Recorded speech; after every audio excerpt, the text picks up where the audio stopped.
Hello बच्चों, कैसे हैं आप लोग। तो कल आप लोग का टेस्ट है, इसीलिए डिटर्मिनेंट का ऑब्जेक्टिव का रिवीजन करवा देते हैं। तो घर पे बैठ के आप अच्छे से पढ़िए। कल के टेस्ट का तैयारी बढ़िया से कर लीजिएगा। डिटर्मिनेंट के ऑब्जेक्टिव का क्वेश्चन हम बारी बारी से सॉल्व कर दे रहे हैं और आप घर बैठे भी सॉल्व कर सकते हैं। देखिए ज़रा, स्टार्ट करते हैं हम लोग। सबसे फर्स्ट क्वेश्चन इसमें दिया हुआ है, देखो सबके पास भी बुक होगा ये। ब्रिलियंट का गेस पेपर है मेरे पास, उसी का मैंने पीडीएफ बना के डाला हुआ है। उसी के क्वेश्चन को मैं एक एक करके सॉल्व कर दे रहा हूँ। सबसे फर्स्ट क्वेश्चन है, देखिए फर्स्ट क्वेश्चन लिखा हुआ है हमारे पास। ये सबसे सिंपल क्वेश्चन है। डिटर्मिनेंट में ये क्वेश्चन पूछा भी जाता है, 2011 में पूछा हुआ क्वेश्चन है। तो अगर इस तरह से क्वेश्चन दे दे, एक्स 8 3 3 इक्वल टू 0 और एक्स का मान पूछ दे कि एक्स का मान क्या होगा, तो डिटर्मिनेंट का आपको पता है, हम लोग यहाँ पे क्या करते हैं, क्रॉस मल्टीप्लाई करते हैं।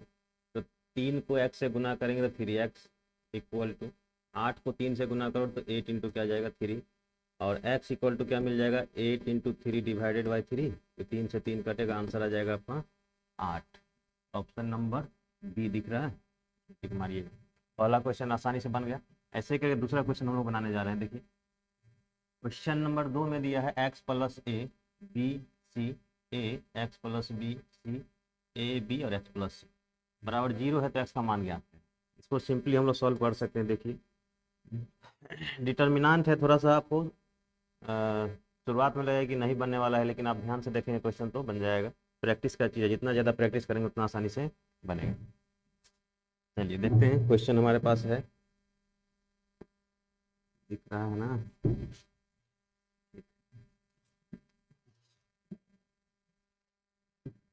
इसको देखें, एक्स प्लस ए है, बी है, सी है। अगर R1 sorry C1 plus C2 plus C3 कर रहे हैं, देखिए जरा एक बार। C1 changes to C1 plus C2 plus C3, ये करने से क्या होगा, एक्स प्लस ए प्लस बी प्लस सी यहाँ भी मिल जाएगा अपने को। यहाँ पे क्या मिल जाएगा, A plus X plus B plus C, तो यहाँ भी मिल जाएगा A x plus A plus B plus C.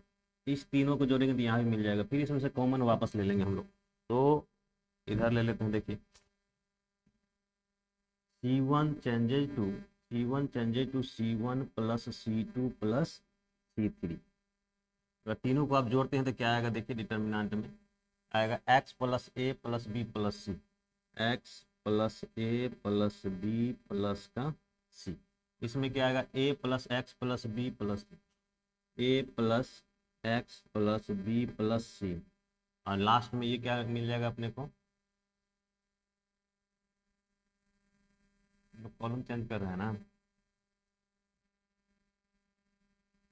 और लास्ट हमारा है A plus B plus X plus C, तो ये हो जाएगा A plus B plus X plus सी।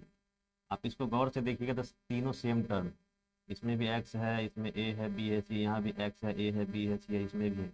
बाकी जो हमारे पास ये बचा हुआ है, आप ऐसे लिख दीजिए इसको, बी एक्स प्लस बी, ये हो जाएगा कितना, बी लिखा हुआ है। इसमें क्या है, सी सी एक्स प्लस सी, सी सी, और ये क्या है हमारा एक्स प्लस सी। ठीक, अब क्या करेंगे, हम कॉमन ले लेंगे यहाँ से। क्या कॉमन लेंगे, तो एक्स प्लस ए plus B plus C, X plus ए plus B plus c common ले लीजिए।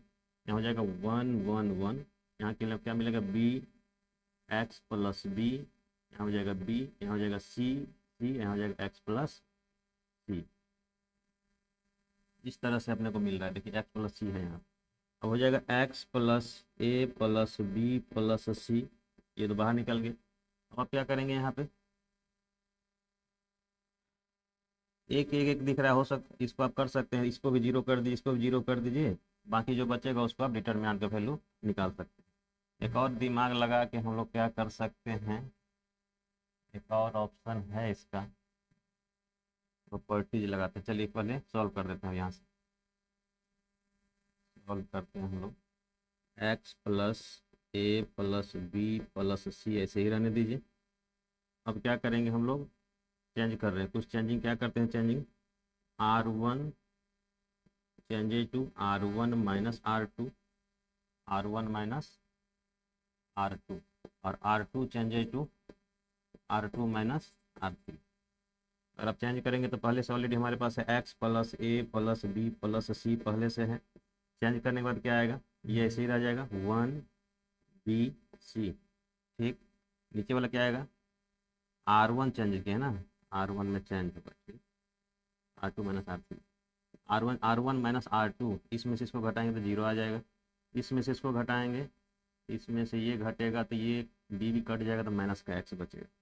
इसमें C में C घट गया तो 0। यहाँ देखो R2 माइनस R3, R2 में से R3 घटाएंगे तो ये भी 0 आ जाएगा।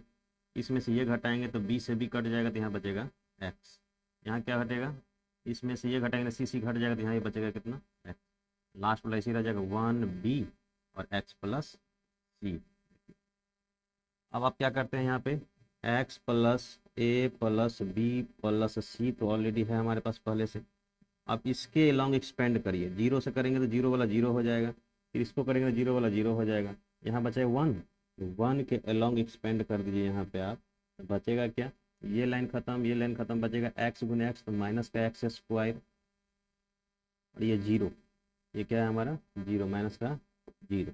क्वेश्चन में दिया हुआ है सब के बराबर 0 में, इसके बराबर आप 0 कर लीजिए यहाँ पे। अब क्या होगा देखो, ये बच गया क्या हमारे पास x प्लस ए प्लस बी प्लस सी और ब्रैकेट के अंदर यहाँ पे माइनस का x स्क्वायर। ये पूरा आपका आंसर दिख रहा होगा। एक बार तो आएगा क्या, x प्लस ए प्लस बी प्लस सी, ये आंसर एक आ जाएगा। दूसरा क्या आ जाएगा 0, क्योंकि ये इसको आप उधर लेके जाओगे तो जाएगा माइनस का x स्क्वायर बराबर 0। अगर ये सारे के सारे उधर चला जाएगा तो x बराबर मिल जाएगा 0। एक ऑप्शन ये हुआ, तो x बराबर 0 दिख रहा है यहाँ पे। दूसरा ऑप्शन क्या हो जाएगा, x बराबर, इसको आप उस साइड लेके जाएंगे बराबर के उस साइड, ये x बराबर इतना वैल्यू भी आएगा जो कि माइनस के साथ आएगा। ये भी माइनस, ये भी माइनस, ये भी माइनस, सब माइनस हो जाएगा।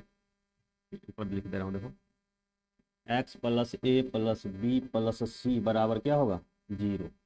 x बराबर क्या होगा, x बराबर इस सब को उधर लेके चले जाएंगे, ए बी सी को तो हो जाएगा माइनस का ए माइनस का बी और माइनस का सी। अब माइनस कॉमन ले लेंगे क्या हो जाएगा, ए प्लस बी प्लस सी। एक आंसर ये हो जाएगा, दूसरा आंसर कौन सा हो जाएगा 0। यहाँ पर आंसर दिया हुआ है बी में, देखो एक आंसर 0 दिया हुआ है, दूसरा आंसर दिया हुआ है ये वाला, दूसरा आंसर दिया हुआ है देखिए ये वाला, दूसरा एक आंसर दिया है 0। इस तरह से इसका 2 आंसर होगा। इस तरह से क्वेश्चन को आप ऐसे ही सॉल्व करिएगा। क्वेश्चन नंबर 3 है, देखिए ये और भी आसान क्वेश्चन है। इसको आप देखिए जरा, पहले आप इस डिटर्मिनेंट का वैल्यू निकालो तो x को x से गुना करेंगे तो हो जाएगा x स्क्वायर और माइनस का 8 दूनी 18 दूनी 36 इक्वल टू बराबर, यहाँ बराबर यहाँ बराबर है। इसको भी आप डिटर्मिनेंट का वैल्यू निकालो, 36 माइनस 18 दूनी 36, ये 36 कैंसिल 0 ही हो जाएगा। तो x स्क्वायर माइनस 36 बराबर 0 और x बराबर कितना हो जाएगा, उस साइड जाएगा तो 36, एक्स स्क्वायर बराबर एक्स बराबर क्या हो जाएगा अंडर रूट 36, बाहर आएगा तो क्या हो जाएगा प्लस माइनस 6। तो प्लस माइनस 6 कौन सा है, बी नंबर। ठीक, इस तरह से क्वेश्चन नंबर 4, क्वेश्चन नंबर 4 को सॉल्व करो। देखो यहाँ पे क्वेश्चन नंबर 4 है, ये तो और आसान है। क्रॉस मल्टीप्लाई करो, यहाँ पे ये हो जाएगा x square equal to x square minus x square minus 25 x square, x को एक्स से मल्टीप्लाएंगे तो एक्स स्क्वायर माइनस का 25 इक्वल टू 0।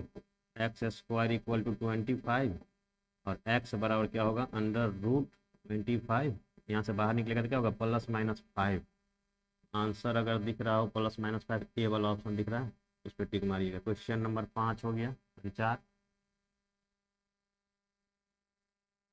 लोग वीडियो को पॉज करके खुद से बनाने की कोशिश करिएगा। क्वेश्चन नंबर 4 हो गया। क्वेश्चन नंबर 5 नंबर क्वेश्चन देखिए, यहाँ पे डिटर्मिनेंट का वैल्यू दिया हुआ है, क्रॉस मल्टीप्लाई यहाँ भी करिएगा। x को 4 से गुना करें तो 4x हो जाएगा बड़ा माइनस 15 चौका 60, 15 चौका ये 15 गुने 4 भी कर सकते हैं, बराबर क्या है 0। और x बराबर क्या हो जाएगा 15 गुने 4 बट्टा में क्या आ जाएगा ये वाला 4, ये 4 से 4 कटेगा तो x का वैल्यू कितना मिल जाएगा 15। ऑप्शन नंबर ए वाला आंसर दिया हुआ। देखिए क्वेश्चन नंबर 6 में चलिए, छठा क्वेश्चन में दिया हुआ है, ये दिया हुआ है 2 मूल है तो तीसरा मूल ज्ञात कर। बहुत इंपॉर्टेंट क्वेश्चन, अच्छा क्वेश्चन है। देखिए ये भी क्वेश्चन इस टाइप से कई बार पूछा हुआ क्वेश्चन है, देखिए जरा।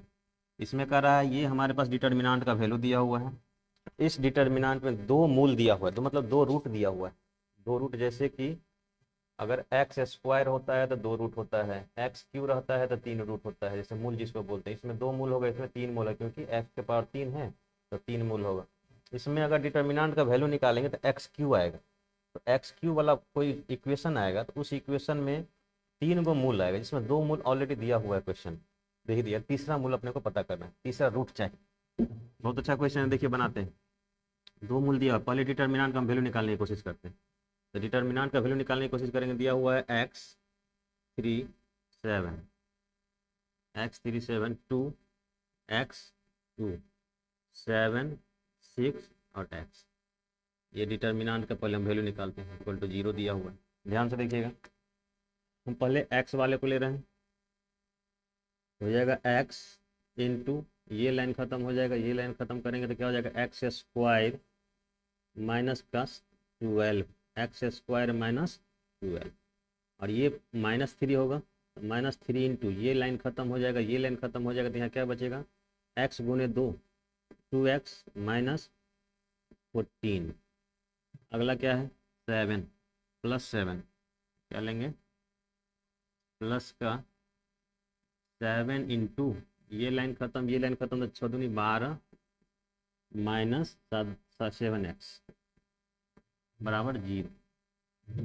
अच्छा, इसको अंदर मल्टीप्लाई कर रहे हैं, एक्स को मल्टीप्लाई करेंगे तो हो जाएगा x Q minus 12x minus 3 को 2 से गुना करो तो 6x, ये हो जाएगा माइनस माइनस प्लस 14 42, 7 से मल्टीप्लाई करिए, 12 सत्ते 84 और माइनस 7 सत्ते 49x इक्वल टू 0। यहाँ पे एक एक्स क्यू हमारे पास है, एक्स ये 12x प्लस 6x 18x और 49x, तो 49x माइनस में है, 12 6 18x भी क्या है माइनस में, दोनों को ऐड कर दीजिए, माइनस यहाँ माइनस यहाँ, क्या हो जाएगा 8 16 1 17 और 4 1 5 1 6 67x, 8 गुना 16 17 4 1 5 1 6, माइनस का 67x। अच्छा, ये भी हो गया, ये भी हो गया, ये भी हो गया। यहाँ पे है 84 प्लस 42, 84 प्लस 42 हो जाएगा 4 2 6 8 4 12 120 इक्वल टू क्या हो गया 0। अच्छा, ये हमारा वैल्यू किसका आया, अभी ये डिटर्मिनांट का इक्वेशन बन के आया। क्वेश्चन में कह रहा है, ध्यान से, क्वेश्चन में कह रहा है दो मूल ऑलरेडी दिया हुआ है, दो मूल दिया हुआ है, ध्यान से देखिए। दो मूल क्या क्या है हमारे पास, एक 7 है, दूसरा 2 है, 7 है और क्या है 2 दिया हुआ। इसका जो फैक्टर बनेगा, गुणनखंड जो बनेगा, एक 7 माइनस एक्स टाइप से बनेगा, कहीं हो सकता है 2 माइनस एक्स टाइप से बनेगा। तो हम लोग क्या करते हैं, अभी फिलहाल 7 माइनस एक्स 2 माइनस एक्स को पहले मल्टीप्लाई करेंगे, यहाँ पे दिख रहा है ना, ठीक। दो मूल दिए हुए हैं हमारे पास, एक मूल है 7, दूसरा मूल है 2, तो x बराबर दिया होगा 2, इसको आप लिख सकते x माइनस 2, पहला ये हो गया हमारा। दूसरा क्या दिया है x बराबर 7, x बराबर 7 होगा तो x माइनस 7 लिखा जा सकता है। इसको आप मल्टीप्लाई करेंगे, इसको मल्टीप्लाई करेंगे तो क्या आएगा x तो एक्स स्क्वायर, x को 7 से गुना करो तो माइनस का 7x, 2 को x से गुना करें तो माइनस का 2x, और इसको मल्टीप्लाई करेंगे तो प्लस का आ जाएगा। इसको थोड़ा सा आप सही से अरेंज कर ले रहे हैं तो एक्स स्क्वायर 7 2 9x माइनस का 9x प्लस का 14। हमारे पास जो दो मूल आया था, तो क्वेश्चन में दिया हुआ है 7 और 2, उसका ये गुणनखंड इस तरह से आएगा। अब दोनों को गुना कर लेने के बाद ये आता है। इस टाइप से कोई भी क्वेश्चन दे तो डिटर्मिनेंट का वैल्यू निकालिएगा, जो मूल दिया रहेगा उस मूल को भी हम x बराबर, हमारे पास मूल दिया हुआ है, जैसे मूल दिया हुआ है 7 किसका वैल्यू रहा होगा, x का वैल्यू रहा होगा, और एक और हमारे पास मूल दिया है 2, तो ये 2 किसका वैल्यू रहा होगा, x का वैल्यू रहा होगा। इसको इधर ले आएंगे तो हो जाएगा x माइनस 7, ये वाला पार्ट एक आएगा। इसको इधर लेके आएंगे तो क्या होगा x माइनस 2, ये वाला पार्ट आएगा। इस दोनों को गुना कर लेने के बाद ये वाला पोर्शन आता है। अब आगे क्या करना है, ये जो गुणन, ये हमारे डिटर्मिनेंट का जो वैल्यू आया है समीकरण के रूप में, इसमें इससे भाग देना, भाग देने के बाद ध्यान सुनो, इसमें उससे भाग देना, भाग देने के बाद जो वैल्यू आएगा वही तीसरा मूल होगा। तो हम भाग दे रहे हैं इसमें, किससे, इससे। तो इसमें अगर भाग देते हैं तो क्या आता है, देखिए ध्यान से, इसको हम हटा दे रहे हैं, अच्छा यहीं से हटा दे रहे हैं। इसमें भाग देंगे x³ -67x प्लस का 126 में भाग देना है अपने को, किससे, जो वहाँ गुना करके लाया गया, x² माइनस का 9x और प्लस का 14,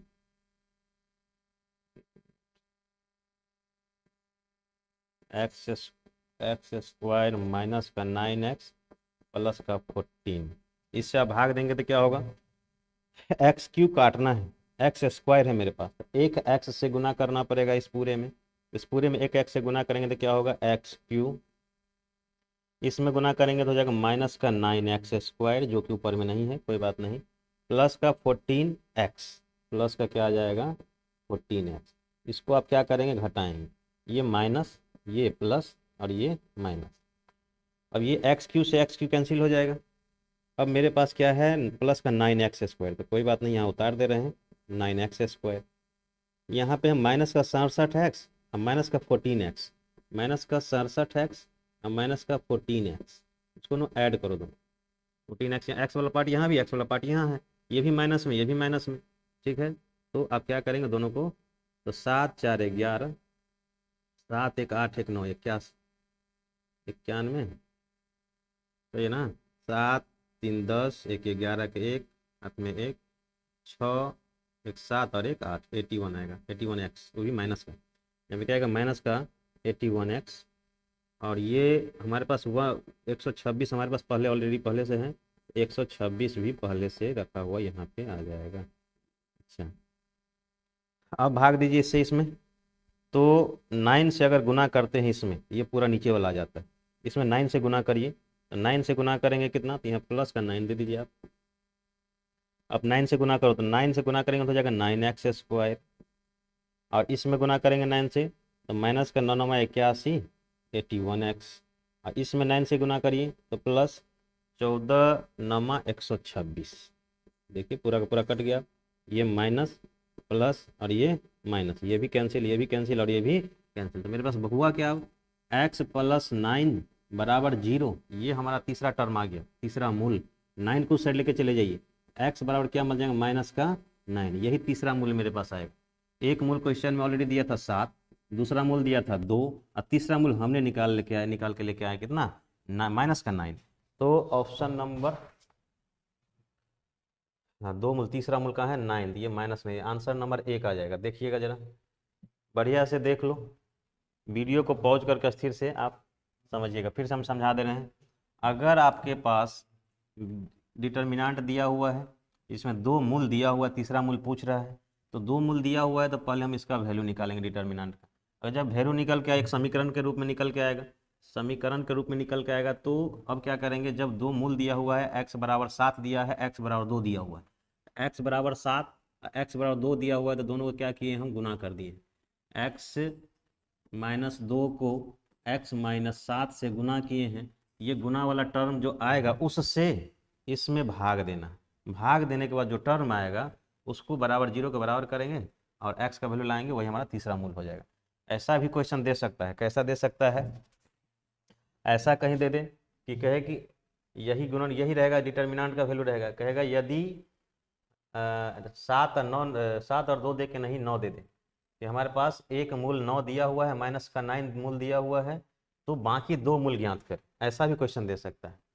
तो उसके लिए भी सेम कंडीशन आप लगा सकते हैं, और भी दूसरा उपाय भी है बना के, और भी दूसरे तरीके से भी बना सकते हैं, लेकिन एक तरीका ये है जो आसानी से आप बनाया जा सकता है, तो ऐसे भी क्वेश्चन पूछा जा सकता है। चलिए आगे बढ़ते हैं यहाँ से, क्वेश्चन नंबर मिटा दे रहे हैं, देखिए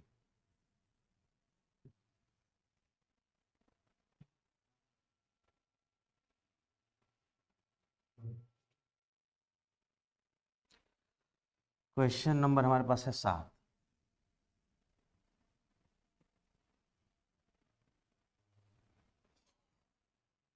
7 नंबर क्वेश्चन में दिया हुआ है, क्वेश्चन दिख रहा है कि नहीं पता नहीं, लेकिन थोड़ा सा और,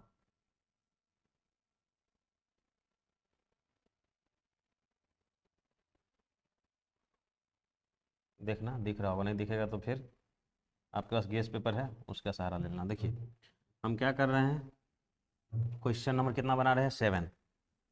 क्वेश्चन नंबर 7 में कह रहा है 2 + x 2x 2 - x ये सारे दिए हुए हैं और 0 के बराबर है तो x का वैल्यू ज्ञात करें। इस टाइप के क्वेश्चन को आप दिमाग से भी बना सकते हैं। x का वैल्यू पूछ रहा है, सोचो जरा एक बार, देखो सोचिए, अगर आप कैलकुलेशन नहीं करना चाह रहे हैं, सीधा बनाना चाह रहे हैं, उसके लिए देखिए उपाय क्या है। x का वैल्यू पूछ रहा है तो x का क्या होगा, तो 0 2 3 4 में से ही कोई ना कोई वैल्यू होगा, सही है।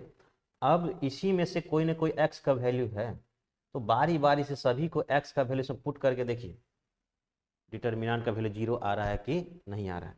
क्योंकि बराबर में 0 है तो इधर भी 0 होना चाहिए, इस डिटर्मिनेंट का वैल्यू क्या होना चाहिए, 0 होना चाहिए। तो x का कौन सा वैल्यू रखे इस डिटर्मिनेंट का वैल्यू 0 हो जाएगा। इसी चारों में से कोई ना कोई वैल्यू इसमें रखेंगे तो इस डिटर्मिनेंट का वैल्यू 0 आए। तो हम बारी बारी से रख के देख रहे हैं। देखिए अगर 2 रखा जाए तो यहाँ पे 4 आ जाएगा, यहाँ पे 2 है, यहाँ पे भी 2 है, यहाँ पे रखेंगे तो 0 आ जाएगा, यहाँ भी रखेंगे तो 0 आ जाएगा क्योंकि 2 - x है, 2 - x है, तो यहाँ भी 0 आ जाएगा, यहाँ भी 0 आ जाएगा, लेकिन ऊपर वाले में कोई 0 नहीं आ रहा है। यहाँ 2 है, यहाँ 2 है, यहाँ पे आ जाएगा कितना, अगर हम 2 रखते हैं तब यहाँ भी 2 आ जाएगा, यहाँ -2 यहाँ पे 2 आ जाएगा। 3 रखेंगे तो 3 रखने से भी कोई फायदा नहीं दिख रहा है, 0 होने वाला नहीं, इसको हमें 0 करना है। 4 रखने से भी फायदा नहीं, लेकिन इसमें अब 0 रख के देखो, अब 0 रख के देखेंगे, देखो क्या हो जाएगा, ये भी 0 क्योंकि यहाँ x है, ये भी 0 क्योंकि यहाँ भी x है, ये भी 0 क्योंकि यहाँ भी क्या है, x है। एक लाइन में तो पूरा 0 हो जाएगा। सोचो डिटर्मिनेंट का एक एक पूरा कॉलम ही 0 हो रहा है। जब डिटर्मिनेंट का एक कॉलम ही 0 हो रहा है, इसका मतलब पूरा डिटर्मिनेंट का वैल्यू ही तो 0 हो रहा है, और हमें इसी का 0 ही तो वैल्यू चाहिए। इसीलिए आप ऑप्शन देख के टिक मार सकते हैं कि x का वैल्यू 0 रखने से एक पूरा कॉलम ही 0 हो रहा है, उसके वजह से इस डिटर्मिनेंट का वैल्यू 0 हो रहा है। बाकी कुछ करने की जरूरत नहीं, कैलकुलेशन करने की भी जरूरत नहीं है, थोड़ा दिमाग लगा के बना लीजिएगा इसको। चलिए क्वेश्चन नंबर 8 में चलिए। क्वेश्चन नंबर 8 में कह रहा है कि यदि ए बी सी समांतर श्रेणी में हो तो समीकरण सारणिक इतना का मान क्या होगा। ए बी सी समांतर श्रेणी, देखिए इस टाइप से क्वेश्चन एक नहीं है, कई क्वेश्चन मिलेगा। एक और क्वेश्चन आपको हम दिखाते हैं, देखिए एक और क्वेश्चन आप देखिए, एक और क्वेश्चन यहाँ देखो, ए बी सी ए पी में हो, a b c arithmetic progression में है, तब सारणी कितना का मान ज्ञात करें। इस क्वेश्चन में भी सेम, दोनों क्वेश्चन सेम ही है। देखिए ए बी सी समांतर श्रेणी में, वो भी ए पी मतलब समांतर श्रेणी ही होता है, ए पी का मतलब समांतर श्रेणी लिखा हुआ, तो यहाँ समांतर श्रेणी लिख दिया है, लेकिन वहाँ पे ए पी लिखा हुआ है, ध्यान से देखना। यहाँ पे ए पी मतलब वो भी अर्थमेटिक प्रोग्रेशन और समांतर श्रेणी ही होता है, दोनों ए पी लिखे या समांतर श्रेणी लिखे, तो दोनों क्वेश्चन एक ही तरीका से बनेगा। एक हम बना देते हैं, बाकी आप खुद से बनाइएगा। देखिए बनाने का तरीका देखिएगा थोड़ा सा क्या है, जैसे ऐसे बनाएंगे सेम वैसे ही बनेगा, लेकिन आपको याद रखना है अगर ऐसा रहे, कैसा रहे कि ये जो देख रहे हैं अंतर, ये एक का अंतर है, इसमें भी एक का अंतर है, थोड़ा ध्यान से देखिए, यहाँ भी एक का अंतर, यहाँ भी एक का अंतर, और यहाँ 2a 2b और 2c, तो मतलब ए बी सी हमारा समांतर श्रेणी में लिखा हुआ ऑलरेडी है ही, लिखा ही हुआ। तो अगर एक एक का अंतर हो, ध्यान से देना, एक एक का अंतर हो, तो इस टाइप के कोई भी आंसर होगा, कोई भी क्वेश्चन होगा तो उसका आंसर 0 ही होगा, ध्यान देना। उसमें भी सेम कहानी हम बना के दिखा रहे हैं फिर भी, लेकिन आपसे हम बोल दे रहे हैं कि अगर क्वेश्चन में एक का अंतर हो, कितना का अंतर हो, एक का अंतर, देखो यहाँ पे दिया है 2 1 2 3, फिर इसमें लिखा 2 3 4, इसमें ए बी सी लिखा होता है, ए बी सी तो ऑलरेडी समांतर श्रेणी में है ही, ये भी 1 2 3 ये भी समांतर श्रेणी में है, क्योंकि एक एक बढ़ा हुआ है। आपको पता है समांतर श्रेणी कैसे चेक करते हैं, जैसे 2 है, समांतर श्रेणी चेक करने का तरीका देखिए, 2 4 6 8, ये देख रहे हैं दोनों के बीच में सेम गैप है, दोनों के सबके बीच में क्या है, सेम गैप है। तो कॉमन डिफरेंस अगर सेम होता है, किसी भी सीरीज की कॉमन डिफरेंस सेम हो, common difference CD, common difference जो होता है हम लोग second term minus first term करते हैं, तो सेकेंड टर्म में से फर्स्ट टर्म घटाने के बाद ये जो कॉमन डिफरेंस अगर सब जगह सेम आ जाए तो उसको बोलते हैं अर्थमेटिक प्रोग्रेशन, AP कहा जाता है। तो इसी तरह से यहाँ भी हम देख रहे हैं कि इसके बाद है x, तो सब में कॉमन है, इसमें भी कॉमन है, इसमें भी कॉमन है, लेकिन एक के बाद 2, 2 के बाद 3, 2 के बाद 3, 3 के बाद 4, और A B C already AP में ही है, ये भी AP में है, ये भी AP में है, ये भी AP में है। इसका मतलब जिस तरह से अगर दिखाई दे रहा है पूरा AP में है, ऐसे क्वेश्चन को हमेशा बनाने की जरूरत नहीं है, डायरेक्ट आंसर मारिएगा 0। अभी हम एक बना के आपको दिखाते हैं। देखिए क्वेश्चन कौन सा बनाते हैं, नीचे वाला बना देते हैं। 8 नंबर क्वेश्चन है। देखिए देखिए जरा ध्यान से यहाँ पे एक और चीज़ याद रखना है बनाने के लिए। अगर 2 नंबर में आ जाए, 3 नंबर में आ जाए तो बनाएंगे कैसे। तो R1 और R3 को ध्यान से देखना। R1 R3 को जोड़ते हैं तो 2 और 4 6 आता है। उसका आधा 3 होता है जो कि बीच वाला है। यहाँ पे देखिए 3 और 5 दिया हुआ है, तो 5 3 8 होता है, और उसका आधा जो है बीच में 4 दिया हुआ। यहाँ देखो 2 और 2 4 होता है, उसका आधा 2 होता है, बीच में दिया हुआ। तो आप हम कर क्या रहे हैं अभी फिलहाल, R1 और R3 को जोड़ेंगे। R1 और R3 को ऐड करेंगे तो R1 changes to R1 plus R3। हम फिलहाल कर रहे हैं R1 changes to R1 plus R3। R3 को भी चेंज कर सकते हैं, कोई दिक्कत नहीं। हम R1 का चेंज कर रहे हैं, तो चेंज करेंगे तो क्या आएगा। देखिए R1 और R3 को चेंज कर रहे हैं, तो ये प्लस ये को ऐड कर दो, दोनों को ऐड करेंगे तो क्या आएगा। देखिए जरा एक बार, x प्लस एक्स 2x अब प्लस कितना आ जाएगा, 4 और 2 6, 2x प्लस 6। देखो ध्यान से, x प्लस एक्स 2x, और यहाँ पे क्या आएगा 4 प्लस 2। ठीक है, यहाँ पे देखिए x प्लस एक्स 2x फिर से आ जाएगा। हम किसको चेंज करें, R1 को चेंज कर रहे हैं, तो फिर से आ जाएगा 2x, x plus x 2x, 5 और 3 8, प्लस का क्या मिल जाएगा 8। इसमें देख लीजिए एक बार, यहाँ मिलेगा x प्लस एक्स, यहाँ मिल जाएगा 2x, और यहाँ मिलेगा 2a plus 2c plus 2a plus 2c। यहाँ पे थोड़ा सोचने वाली बात है। क्या सोचने वाली बात है बताते हैं आपको। बाकी सब ऐसे उतर जाएगा, x प्लस 3, ये क्या जाएगा x प्लस 4, या क्या मिल जाएगा x plus 2b, x plus 2b। नीचे वाले सेम है, x प्लस 4, x प्लस 5 और x प्लस 2c। देखिए ठीक है, कह रहा है कि a कॉमा बी कॉमा सी क्या है, समांतर श्रेणी में है। किसमें है, AP में। और सबको पता है अगर ABC समांतर श्रेणी में होता है तो क्या होता है, B बराबर A प्लस C बाई 2। पढ़े होंगे, अर्थमेटिक प्रोग्रेशन में पढ़ाया जाता है, हम खुद पढ़ाए हैं, आपको याद होना चाहिए। अगर ABC समांतर श्रेणी में है तो बीच वाले का जो होता है वैल्यू वो A प्लस C बाई 2 के बराबर होता है। इस 2 को आप उधर लेके जाइए तो क्या हो जाएगा, 2b बराबर A प्लस सी, 2b बराबर A प्लस। अब ऊपर वाले में चेक करो जरा एक बार, देखो ऊपर वाले में हम अगर ऊपर वाले क्या करें, इसमें से 2 कॉमन ले लेते। अगर 2 कॉमन लेंगे तो क्या होगा, इसमें से भी 2 कॉमन लेना है, यहाँ से भी 2 कॉमन लेना है, लेकिन आप यहाँ से 2 कॉमन ले लेते हैं। इसमें से 2 कॉमन लेंगे तो क्या हो जाएगा, A प्लस सी है, 2 कहाँ जाएगा बाहर, 2 जो बाहर आएगा उसी 2 को हम लिख रहे हैं, ध्यान से देखना। हम 2 यहाँ से कॉमन ले लिए तो क्या बच गया है, A प्लस सी। ठीक है, और A प्लस सी की जगह पे क्या लिखना है, 2b। देख लो ध्यान से, A प्लस, क्योंकि A B C हमारा समांतर श्रेणी में लिखा हुआ है, तो A प्लस सी 2b के बराबर हो जाएगा। इसके हिसाब से A प्लस सी की जगह हम क्या लिखेंगे, 2b। हाँ हम तो यहाँ करेक्शन कर लें, आप बनाना है, A प्लस सी बराबर क्या हो जाएगा, 2b। ठीक है, अभी हम 2 चेंजेज किए हैं तो मिटा के किए हैं, आपको खुद से बनाना है। अब ऊपर वाले से हम कॉमन ले रहे हैं, 2 कॉमन लेंगे तो क्या आएगा, 2 बाहर निकल जाएगा। इसमें क्या बच जाएगा, देखिए जरा, x प्लस 3, ध्यान से देखना, x प्लस 3। यहाँ क्या बच जाएगा, x प्लस 4, x प्लस 4। यहाँ क्या बच जाएगा, 2 यहाँ से निकल जाएगा, बचेगा x, ये 2 यहाँ से निकल जाएगा तो क्या बचेगा, 2b। ध्यान से देखना, प्लस का 2b। किसी को दिक्कत हो रहा है तो वीडियो को अच्छे से देखना, रोक रोक रोक के। इसमें से कॉमन लेंगे 2, इसमें से कॉमन लेंगे x प्लस 3 बचेगा, यहाँ से भी कॉमन आ जाएगा तो x प्लस 4। यहाँ से कॉमन लेंगे तो 2 यहाँ बाहर निकल जाएगा, यहाँ से ये 2 बाहर निकल जाएगा, यहाँ बचेगा x, यहाँ बचेगा केवल 2b। अच्छा, अब नीचे वाला जो टर्म हमारा दिखाई दे रहा है x प्लस 3 ऐसे है, यहाँ है x प्लस 4, ये है x प्लस 2b। नीचे में है x प्लस 4, x प्लस 5 और x प्लस कितना 2c। अच्छा ध्यान से देखिए जरा एक बार, R1 को और R2 को चेक करो, दोनों सेम वैल्यू है। देखो R1 और R2 दोनों सेम है। जब 2 रो या 2 कॉलम किसी भी डिटर्मिनेंट में बराबर हो जाए तो उस डिटर्मिनेंट का वैल्यू होता है 0, है ना, प्रॉपर्टीज पढ़े हैं आप।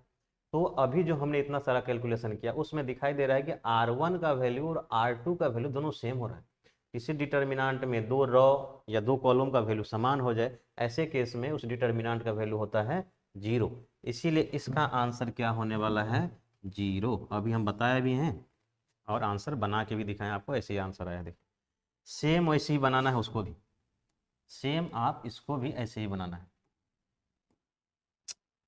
इसको भी आप क्या करेंगे, ऐसे हम वैसे ही बनाएंगे, कुछ नहीं करना है, जैसे हम बताएं वैसे ही बनाएंगे आप, कोई बात नहीं। देखो यहाँ पे देखो, पहला वाले को तीसरा वाले को जोड़ रहे हैं, थोड़ा सा जूम में प्रॉब्लम हो रहा है ना।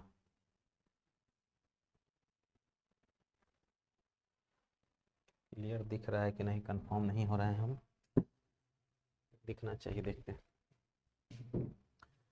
तो इसको भी ऐसे करें, देखो यहाँ पे भी 1 और 3 जोड़ते हैं तो 4 होता है, उसका आधा बीच वाला है।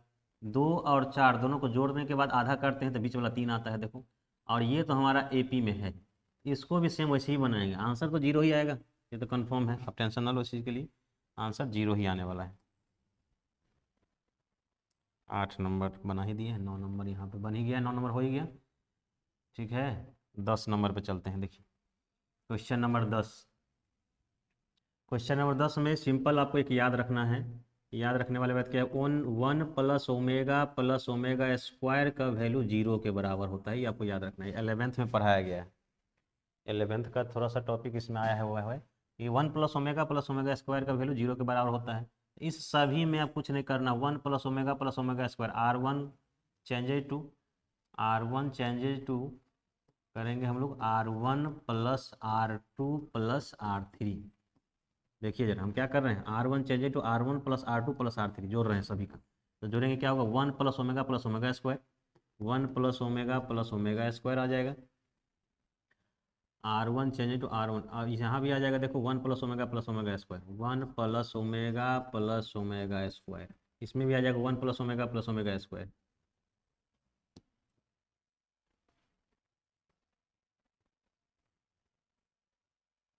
यहाँ भी आ जाएगा 1 + ω + ω2। बाकी सबको ऐसे ही उतार दीजिए आप, omega omega square 1, omega omega square 1, यहाँ पे क्या है, यहाँ भी है ओमेगा स्क्वायर 1 और ओमेगा। हम ऊपर वाले से अब कॉमन ले रहे हैं, सब में सेम वैल्यू है, देखो 1 + ω + ω2 वैल्यू सेम है, कॉमन लेने की भी जरूरत नहीं है। इस पूरा वैल्यू किसके बराबर होता है, 0 के। ये भी किसके बराबर हो गया, 0 के। ये भी किसके बराबर हो गया, 0 के। ऊपर में ही बता दिए 1 + ω + ω2 का वैल्यू 0 के बराबर होता है। किसी डिटर्मिनेंट का एक पूरा रॉ 0 हो जाए तो क्या होता है पता है, ठीक है ना, क्या आ जाएगा, 0 आ जाएगा। किसी डिटर्मिनेंट के एक रॉ या एक कॉलम पूरा का पूरा 0 वैल्यू मिल जाए तो उस डिटर्मिनेंट का वैल्यू ही 0 होता है।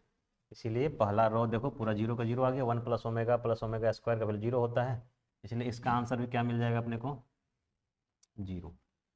12 नंबर 11 नंबर आप छोड़ दीजिएगा, लेंथी क्वेश्चन है, और एग्जाम हॉल में भी जाके पहले आप क्वेश्चन को क्या करना है, चेक करना है, कौन लेंथी है और कौन शॉर्ट में बन जाएगा।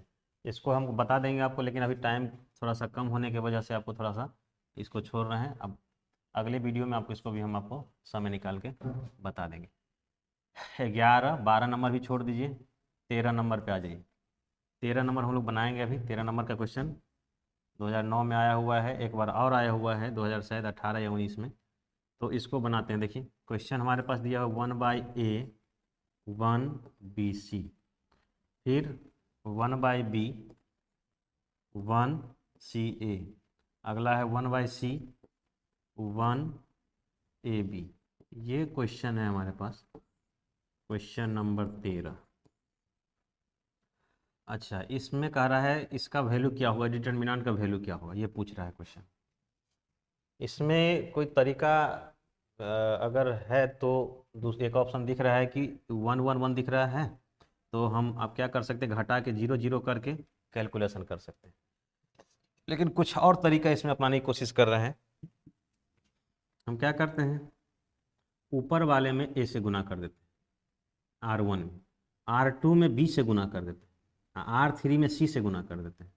इससे क्या होगा कि दो कोई कॉलम या रो बराबर हो जाएगा, ऐसा लग रहा है। तो आप R1 में A से गुना करो, R1 में A से गुना कर देते हैं, जितना से गुना करते उतना से भागो देना पड़ता है ना, इसीलिए R1 में A से गुना करेंगे तो A से भाग देते हैं। R2 में B से गुना करेंगे तो B से भाग दे रहे हैं, और R3 में C से गुना करेंगे तो C से भाग दे रहे हैं। अब देखिए A से गुना किए हैं R1 में, इसलिए A से भाग देना पड़ा। B में गुना किए हैं R2 में B से, इसलिए B से भाग दे रहे हैं। C से गुना किए हैं R3 में, इसलिए C से भाग दिए। अब इस पूरा में अगर A से आप गुना करते हैं तो क्या आ जाएगा, A बटा A 1। इसमें A से गुना करेंगे तो आ जाएगा A, इसमें A से गुना करेंगे तो A B C आ जाएगा, B C तो पहले से है, A भी आ जाएगा। इसमें आप B से गुना करो, इसमें B बट्टा B कितना आ जाएगा 1, इसमें B से गुना कर देंगे तो B आ जाएगा, इसमें B से गुना करेंगे तो आ जाएगा A B और C। इसमें अपने को C से गुना करना है, R3 में हम क्या बताए थे, R1 में गुना करना है A से, R2 में गुना करना है B से, और R3 में गुना करना है C से। ठीक है, तो हम अब क्या कर रहे हैं, R3 में C से गुना करें तो C बट्टा C 1, इसमें C से गुना करेंगे तो C, इसमें C से गुना करेंगे तो आ जाएगा A B C। ठीक है, अब समझ में आ गया होगा। देखो कॉलम 3 में ABC ABC ABC दिख रहा है, उसको कॉमन ले लेते हैं। अगर आप कॉमन ले लेंगे ABC तो यहाँ पे मिल जाएगा ABC, और इस सभी जगह पे 1 1 आ जाएगा, 1 1 1 आ जाएगा। तो पहला कॉलम तीसरा कॉलम बराबर है, यहाँ भी 1 1 1 है, यहाँ भी 1 1 1 आने वाला है। अगर कॉमन ले लेते हैं तो 1 1 यहाँ भी आ जाएगा। तो ये C1 और C3 बराबर होने के वजह से इस डिटर्मिनेंट का वैल्यू भी क्या हो जाएगा, 0। प्रॉपर्टीज लगाने के लिए हम इतना सारा काम किए, प्रॉपर्टीज लगा लगा के हम यहाँ पे लेके आए हैं। आपको भी प्रॉपर्टीज लगाने आना चाहिए। ABC कॉमन लिए हैं, ABC कॉमन लेंगे तो क्या आ जाएगा, इस सभी जगह पे 1 1 1 आ जाएगा, और 1 1 आ जाएगा तो लिखेंगे C1 बराबर C2, और C1 दो कॉलम या दो रो बराबर होता है, डिटर्मिनेंट का वैल्यू क्या हो जाता है, 0। इस तरह से अपने को ऑब्जेक्टिव क्वेश्चन को सॉल्व कर लेना है। ये 13 नंबर क्वेश्चन था। चलिए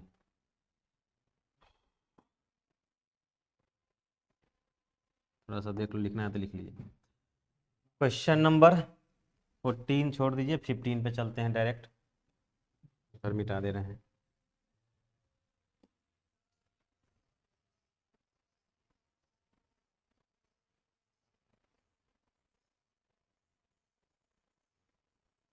पहले खुद से बनाने की भी कोशिश करिए। क्वेश्चन नंबर देखिए तो 15 सिंपल है।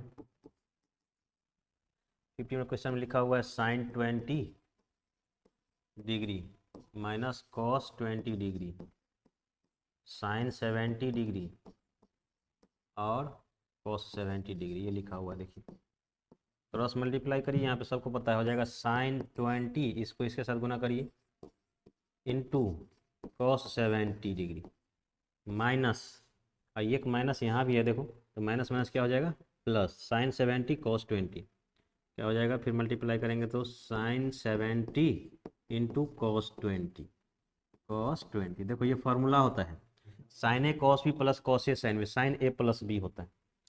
sin x प्लस y बराबर फार्मूला होता है sin x into cos y plus cos x into sin y। अब x के जगह दे दिया 20 डिग्री और y के जगह दे दिया है 70 डिग्री। तो अगर यहाँ जोड़ेंगे 20 प्लस 70 तो आ जाएगा कितना डिग्री, 90 डिग्री। और साइन 90 का वैल्यू होता है, साइन हो जाएगा यहाँ 20 प्लस 70, 20 प्लस 70। ये फॉर्मूला होता है sign A cos B plus cos A sine B, sign A plus B, sign A plus b. ये हो जाएगा साइन कितना डिग्री, 90 डिग्री, और साइन 90 का वैल्यू होता है 1। इसीलिए आंसर नंबर 1 हो जाएगा। क्वेश्चन नंबर 16, क्वेश्चन नंबर 16 देखिए। क्वेश्चन नंबर 16 में दिया हुआ है, बहुत आसान है।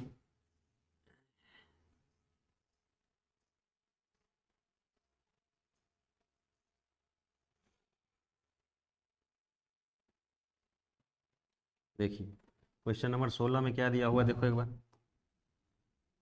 16 में सिंपल है, देखो जरा दिया हुआ डिटर्मिनेंट 1 माइनस 1, ये दिया हुआ है y और यहाँ पे x, इसका वैल्यू चाहिए।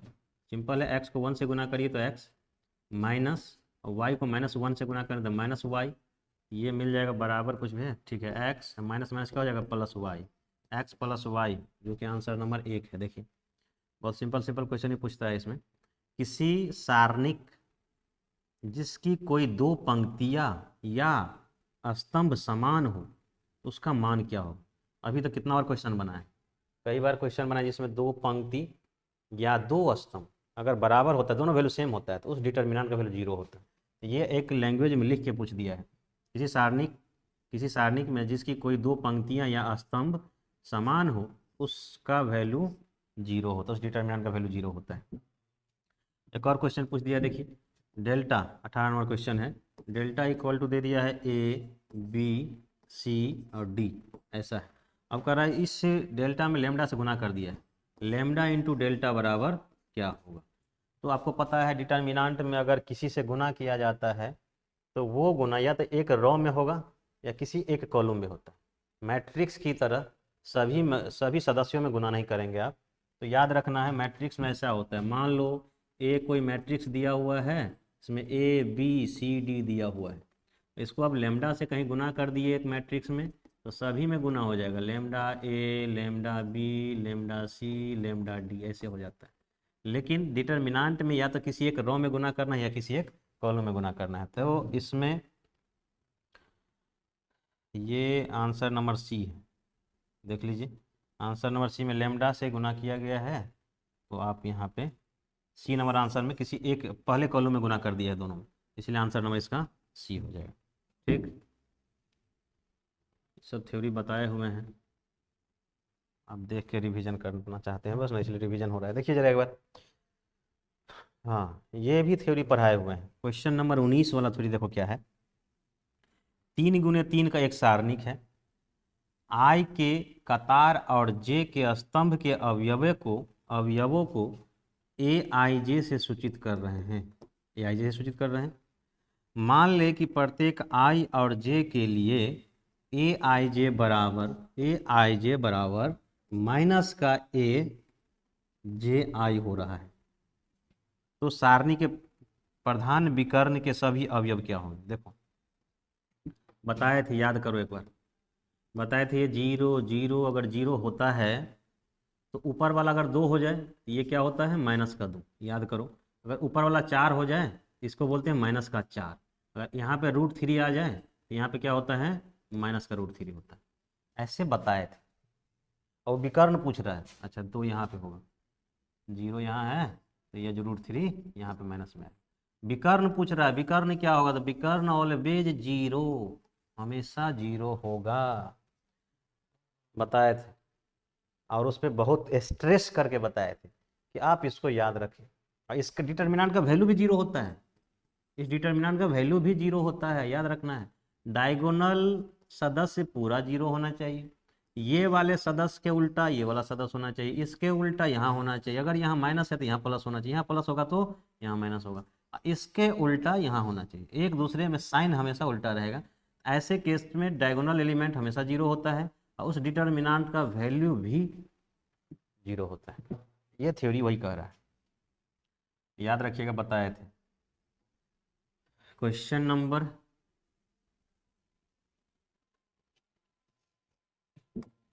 19, अबे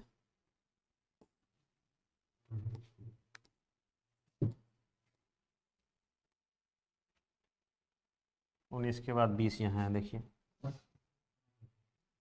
दिख रहा होगा।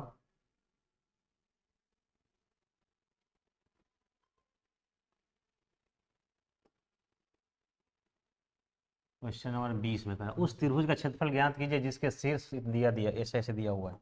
अब त्रिभुज का क्षेत्रफल चाहिए, तो त्रिभुज के क्षेत्रफल में तीनों शीर्ष दिए हुए हैं। एक शॉर्टकट तरीका भी है इसका, लेकिन देखते हैं काम करता है कि नहीं।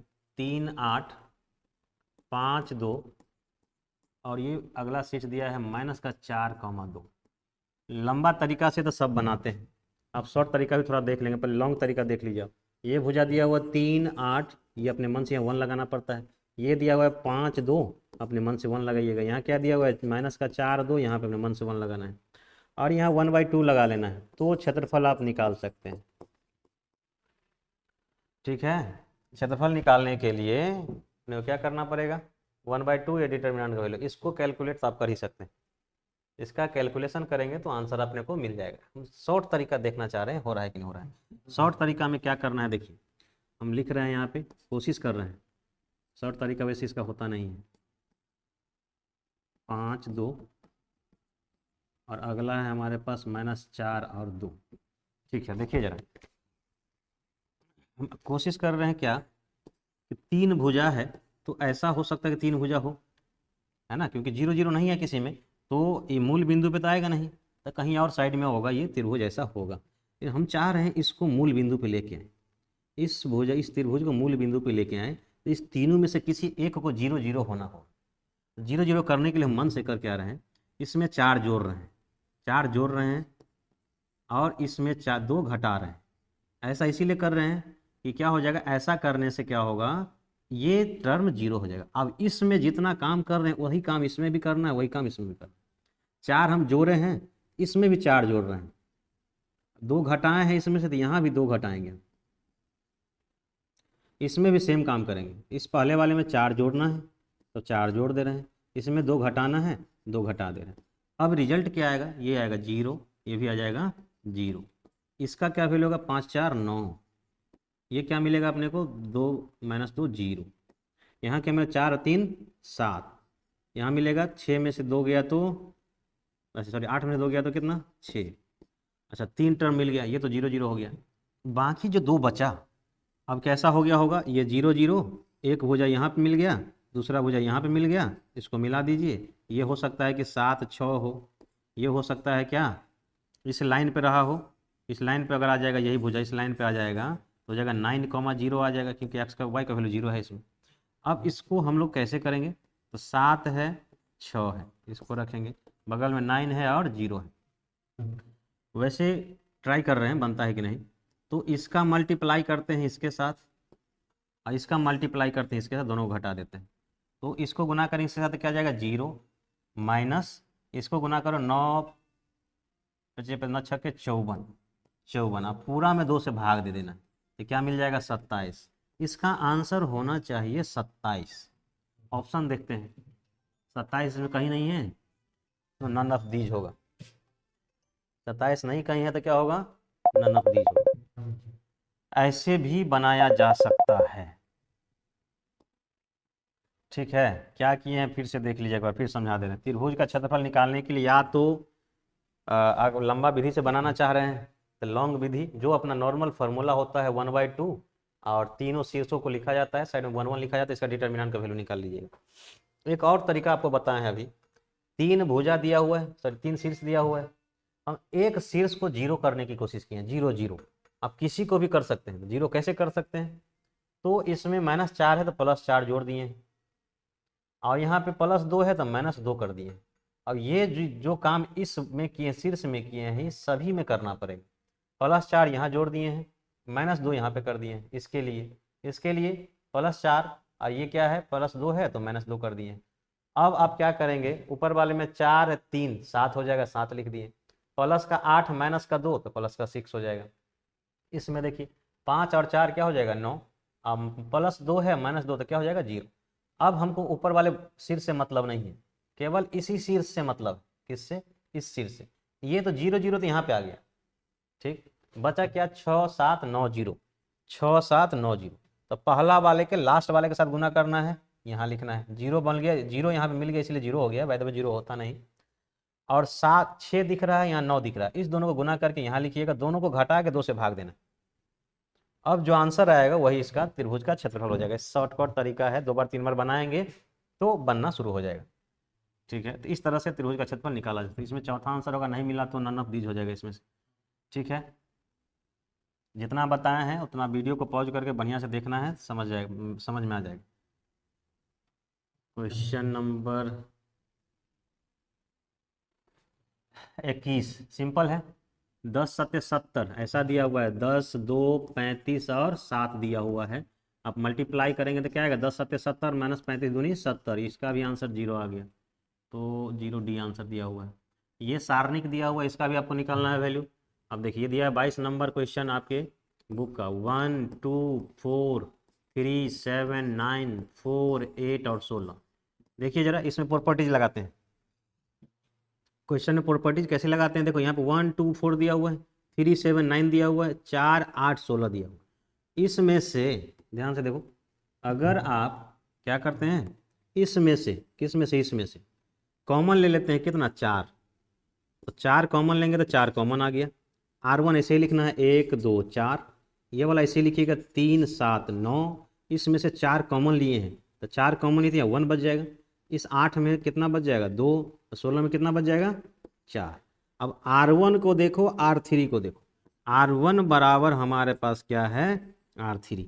जब R1 R3 बराबर हो जाए उस डिटर्मिनांट का वैल्यू किसके बराबर होता है, 0 के बराबर। ये किसके बराबर हो जाएगा, 0 के बराबर। याद रखना है, जब भी डिटर्मिनांट का वैल्यू, किसी भी डिटर्मिनांट में 2 रो और 2 कॉलम बराबर हो जाए तो उसका वैल्यू 0 होता है। ठीक है, क्वेश्चन नंबर 23 पे आ जाइए सभी लोग। क्वेश्चन नंबर 23 लिखा हुआ है, क्या है देखिए जरा। 23 नंबर क्वेश्चन है, determinant 1, 1, 1 a b c, b plus c, c plus A plus b, ये लिखा हुआ है। ठीक, इसका मान कह रहा है ज्ञात करने के लिए, इसका वैल्यू क्या होगा। कोई दिक्कत नहीं है, नॉर्मली आप इस डिटर्मिनांट को जो एक्सपेंड मेथड से बना सकते हैं, लेकिन हम प्रॉपर्टीज लगा के बनाने की कोशिश कर रहे हैं जिससे थोड़ा आसानी से बन जाता है और कैलकुलेशन कम करना पड़ता है। हम क्या कर रहे हैं, R1 चेंज टू करते हैं, R1 कॉलम चेंज करो, column 1 plus column 2 plus column 3, ऐसे करिए। C1 changes to C1 plus C2 plus C3, ऐसे कर रहे हैं तो कॉलम 1 चेंज हो जाएगा, तो C1 changes to C1 plus C2 plus, अच्छा इतना नहीं करना है, एक और काम कर देते हैं, बस इसी को जोड़ो आप, C3 changes to C3 plus C2, है ना। तो C3 चेंज, ये 1, 1, 1 है ही, 1, 1, 1 ऑलरेडी है। अब हम क्या कर रहे हैं, C3 को और C2 को जोड़ रहे हैं और C3 में चेंज कर रहे थे, A B C तो ऐसे ही हो जाएगा, C2 और C1 तो ऐसे ही हो जाएगा। चेंजिंग केवल C3 में कर रहे हैं, तो C3 में क्या कर रहे हैं, C2 को जोड़ रहे हैं, इसको जोड़ो इसको जोड़ो तो हो जाएगा A plus B plus C। इसमें जोड़ दीजिए, A प्लस C है तो बीच जुड़ जाएगा, यहाँ भी मिल जाएगा A plus B plus C, इसमें भी मिल जाएगा A plus B plus C। अब क्या मिल जाएगा अपने को, इसमें देखो सब में कॉमन है, सब में सेम है, A plus B plus C, A plus B plus C, A plus B plus c, common बाहर निकाल लेंगे। A plus B plus c अगर बाहर निकाल लेते हैं, यहाँ भी 1, 1, 1 और लास्ट में भी कितना बचा 1, 1, 1, बीच में हमारा A है, B है, C है, ये क्या कर लेगा, कुछ नहीं करेगा। और C1 में भी 1, 1, 1 है और C3 में भी 1, 1, 1 है। तो दो अगर रो या 2 कॉलम बराबर हो जाए उस डिटर्मिनांट का वैल्यू भी क्या होता है, 0 के बराबर होता है, जो कि 23 नंबर क्वेश्चन में आंसर नंबर डी है। 24 नंबर क्वेश्चन देखिए, क्वेश्चन नंबर 24।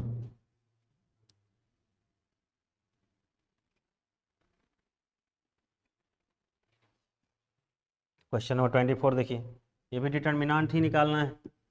7 है, 11 है, 13 है, 17 है, 19 है, 23 है, 29 है, 31 है और 37। आप डिटर्मिनांट मेथड से बना सकते हैं, प्रॉपर्टीज लगा के खुद से ट्राई कर लीजिएगा, एकदम आराम से बनाने वाला चीज़ है। 25 नंबर क्वेश्चन देख लीजिए, 24 नंबर क्वेश्चन था ये, 25 नंबर क्वेश्चन देखो। आप डिटर्मिनेंट का वैल्यू डायरेक्ट नहीं कर, दिक्कत हो अगर प्रॉपर्टीज लगाने में दिक्कत हो, प्रॉपर्टीज नहीं लग रहा हो, है ना, कोई दिमाग नहीं काम कर रहा हो कि किसी को जोड़ने से किसी को घटाने से 2 रो और 2 कॉलम बराबर नहीं हो रहा है, कोई बात नहीं, एक्सपेंड मेथड लगा देना, एक्सपेंड कर देना है सारे का, एक्सपेंड करके बनाइएगा तो कोई दिक्कत नहीं होगा, उससे भी आंसर आ ही जाएगा। ठीक है,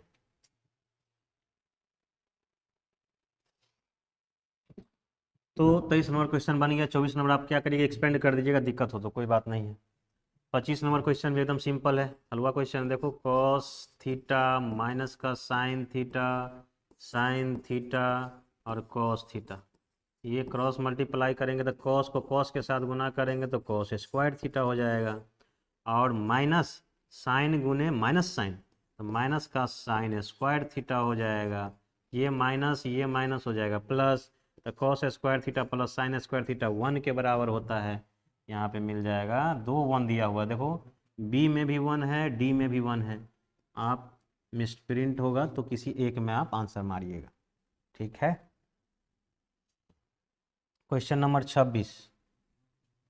क्वेश्चन नंबर 26 में देखिए क्या है।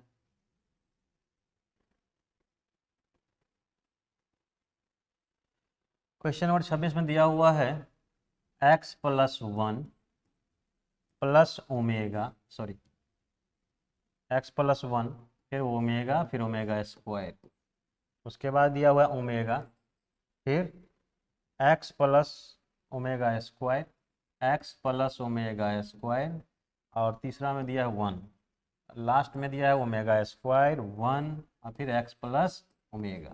कह रहा है इसका वैल्यू ज्ञात करें।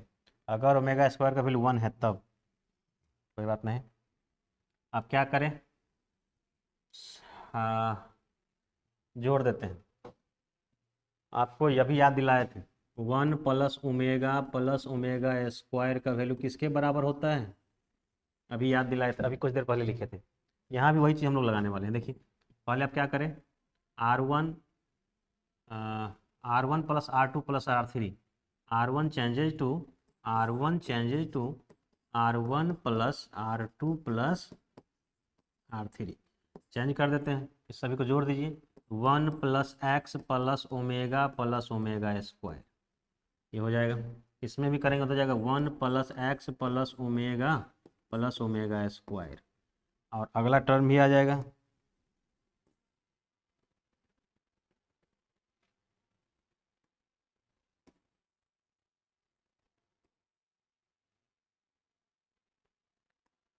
अगला टर्म भी आ जाएगा, जोड़ेंगे तो क्या आ जाएगा, देखिए यहाँ पे है ओमेगा 1x ओमेगा, तो हो जाएगा 1 + omega omega square plus x। देख लीजिए ध्यान से, बाकी सब तो इसी उतर जाएगा। ओमेगा x + ओमेगा स्क्वायर, यहाँ 1 ओमेगा स्क्वायर 1 x + ओमेगा, ऊपर से कॉमन ले लीजिए आप, सब में सेम वैल्यू है, तो 1 + x + ओमेगा स्क्वायर का कॉमन ले लेंगे तो हो जाएगा 1 1 1, यहाँ मिल जाएगा ओमेगा, यहाँ मिल जाएगा x + ओमेगा स्क्वायर, यहाँ मिल जाएगा 1, और सबसे लास्ट पॉइंट है वो x² + 1 + x + ओमेगा। देखो ऐसे लिखा हुआ है। अब आपको पता है 1 + ओमेगा स्क्वायर का वैल्यू किसके बराबर होता है, 0 के बराबर। थोड़ा सा इसको हम सही से लिख दे रहे हैं, 1 + ओमेगा स्क्वायर को एक साथ ले लेते हैं, और प्लस में x भी है तो प्लस में x हम अलग से लिख रहे हैं। देखो अब इस पूरा का वैल्यू 0 के बराबर होता है, इस पूरा का वैल्यू 0 के बराबर है, इसके जगह पे 0 रखेंगे तो 0 + x, तो 0 + x लिखे या ना लिखे कोई मतलब नहीं बनता है, इस पूरा को हटा दिए हैं, ठीक है, क्योंकि पूरा वैल्यू 0 के बराबर ही होता है, तो 0 + x बात बराबर ही है। अब क्या है हमारे पास, क्वेश्चन कहाँ है, क्वेश्चन नंबर ये बराबर 0 के बराबर है, यहाँ पे बराबर में 0 भी है।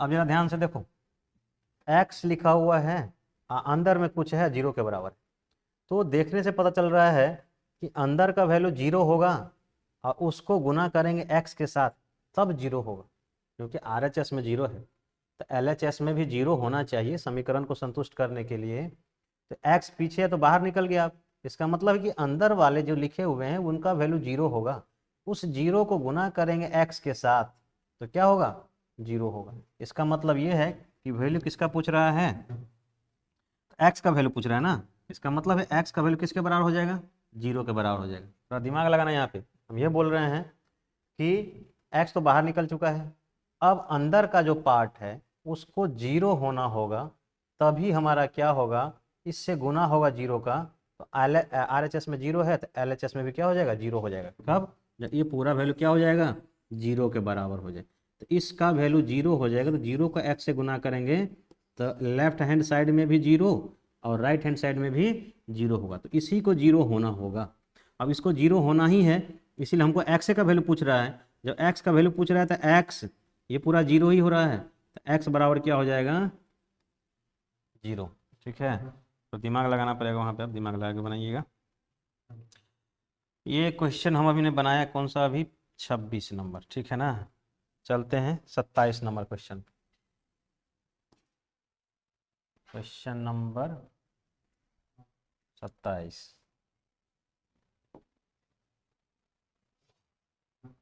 क्वेश्चन सिंपल क्वेश्चन है, देखिए क्वेश्चन नंबर 27 में लिखा हुआ है 5 डिटर्मिनेंट है और 5 से गुना किया गया। डिटर्मिनेंट है, आप सोचो जरा एक बार, कितना बार बताए हुए हैं इसी चीज़ को।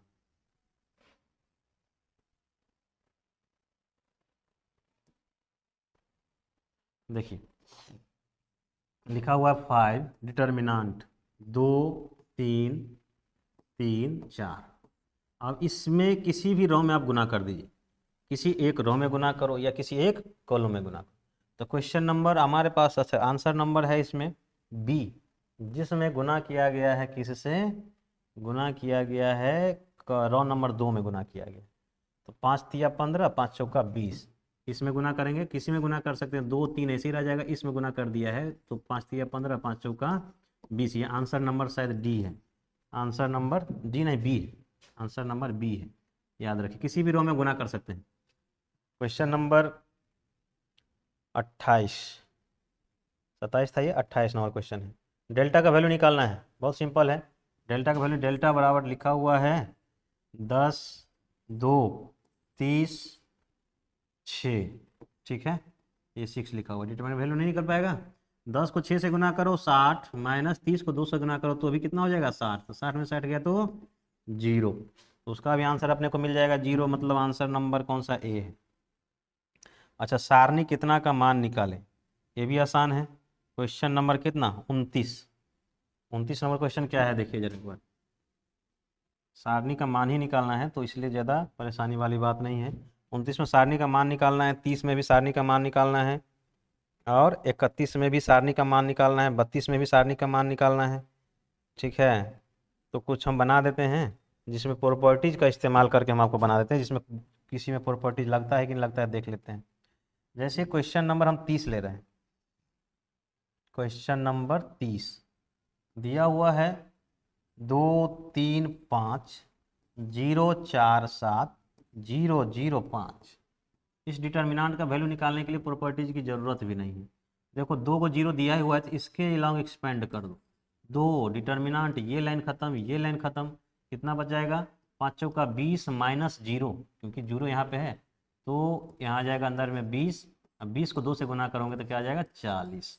इसका मतलब 30 नंबर का आंसर 40 है, पहला ही आंसर दिया हुआ है। ऐसे ही करके 31 नंबर ऑब्जेक्टिव है। 31 नंबर क्वेश्चन देखिए जरा एक बार। ये दिया 1 2 3 2 4 6 1 1 2। इस क्वेश्चन का वैल्यू कर रहा है क्या होगा देखिए, अरे सिंपल दिख रहा है। देखो इसमें, देखो इसको ध्यान से देखो, R2 में से अगर 2 कॉमन ले लेते हैं, 2 कॉमन ले लेते हैं R2 में से, ऊपर में तो दिया है 1 2 3 1 2 3, ऊपर में दिया हुआ है। R2 में से जो कॉमन लेंगे 2 तो यहाँ 1 हो जाएगा, यहाँ पे 2 हो जाएगा, और यहाँ पे 6 की जगह यहाँ पे क्या हो जाएगा 3, और नीचे में क्या है 1 1 2 दिया। इसको गौर से देखो जरा एक बार, दिख रहा है नहीं दिख रहा है? अच्छा ठीक है, इधर मिटा दे रहे हैं। हम R2 से 2 कॉमन ले लिए हैं, 2 कॉमन ले लेंगे तो ऊपर में क्या बचा 1, यहाँ बचेगा फिर 2 और 3 ऑलरेडी पहले से है। R2 से कॉमन लेंगे तो यहाँ 1 बच जाएगा, 4 में से 2 कॉमन लेंगे 2 बच जाएगा, 6 में से लेंगे तो 3 बच जाएगा। नीचे में कितना दिया है 1 1 2 दिया हुआ है, देखो ध्यान से। R1 और R2 दोनों सेम वैल्यू है, देख लीजिए R1 और R2 दोनों सेम वैल्यू है, तो जब 2 कॉलम या 2 रो बराबर हो जाए तो उस डिटर्मिनेंट का वैल्यू क्या हो जाता है 0। तो कुछ करने की जरूरत नहीं है, आप बढ़िया थोड़ा ध्यान देना। अगर 2 कॉलम 2 रो बराबर कैसे होने वाला है चेक करने की कोशिश करिएगा। 32 नंबर क्वेश्चन उसी टाइप से है, खुद से बनाने की कोशिश करिएगा। 32 के बाद 33 नंबर क्वेश्चन देख लीजिए, ये भी ऑब्जेक्टिव क्वेश्चन है आपका, ऑब्जेक्टिव नहीं वो ऑब्जेक्टिव ही है लेकिन ये डिटर्मिनेंट का वैल्यू निकालना है, आराम से बन जाएगा। 34 नंबर क्वेश्चन, ये सब बनाना है खुद से है, ये बनने वाला क्वेश्चन सब है। 34 नंबर बन जाएगा। अब क्या करेंगे, माइनस का 2 गुना कर देना है, क्रॉस मल्टीप्लाई करेंगे, डिटर्मिनेंट का वैल्यू आ जाएगा। ये इस डिटर्मिनेंट का वैल्यू आ जाएगा, कुछ नहीं करना है, माइनस का 2 और माइनस माइनस प्लस का 20 हो जाएगा, 22 आएगा क्या, नहीं 18 आ जाएगा, प्लस का 18। आंसर नंबर कितना है डी, प्लस का 18 आ जाएगा। अच्छा 35 नंबर क्वेश्चन देखिए, 35 नंबर क्वेश्चन में भी प्रॉपर्टीज लगा के बना लीजिएगा। 35 नंबर क्वेश्चन कह रहा है क्या? 35 नंबर क्वेश्चन है 1 1 1 2 3 4 4 6 और 9। देखिए जरा ऐसा लिखा हुआ है। इसको बनाने के लिए कोई प्रॉपर्टीज लगेगा कि नहीं लगेगा? अगर नहीं लगता है प्रॉपर्टीज तो वही अपना पुराना मेथड एक्सपेंड, पूरे को एक्सपेंड कर दिए किसी भी रॉ के लॉन्ग या किसी भी कॉलम के लॉन्ग। अगर आप एक्सपेंड कर देंगे तो भी आंसर आ जाएगा।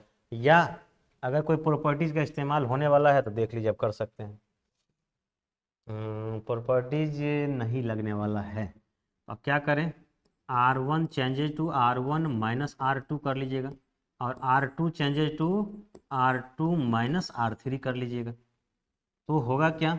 ये भी जीरो हो जाएगा, ये भी जीरो हो जाएगा, यहाँ पे 1 बच जाएगा। इसमें से इसको घटाएंगे R1 माइनस R2 तो -1 हो जाएगा, इसमें से इसको घटाएंगे तो माइनस का 2 हो जाएगा, इसमें से इसको घटाइए तो फिर -1, इसमें से इसको घटाइए तो माइनस का 3, और नीचे वाला तो इसी रह जाएगा। क्या है हमारे पास? 4 और 9, 4 और 9। अब इसके लॉन्ग एक्सपेंड कर दो। इसको अगर लेते हैं बाय द वे, इसको अगर लेते हैं तो ये वाला लाइन खत्म हो जाएगा, ये वाला लाइन खत्म हो जाएगा माइनस, नहीं माइनस माइनस प्लस 3 और -2, तो कितना मिल जाएगा? 1। आंसर 1 होगा इसका, कहीं देखो जरा है। 35 का पहला ही आंसर दिया है 1। इस तरह से बना लेंगे आप। 36 नंबर क्वेश्चन आराम से बन जाएगा। दिया हुआ है डिटर्मिनांट में 1 0 0 1 दिया हुआ है। आपको पता है आइडेंटिटी मैट्रिक्स होता है ये, इसका वैल्यू ही 1 ही तो होगा, तो कहीं ना कहीं 1 लिखा होगा, उसमें टिक मारिएगा। देखिए बी वाला आंसर दिया हुआ है। इस डिटर्मिनांट का वैल्यू निकाल लेना है, डिटर्मिनांट ही है। प्रॉपर्टीज लगेगा कि नहीं देख लेते हैं। प्रॉपर्टीज नहीं लगने वाला, एक्सपेंड कर देना है। एक्सपेंड मेथड सबको आता है। Question number 38। क्वेश्चन कितना सा है देख लेते हैं एक बार।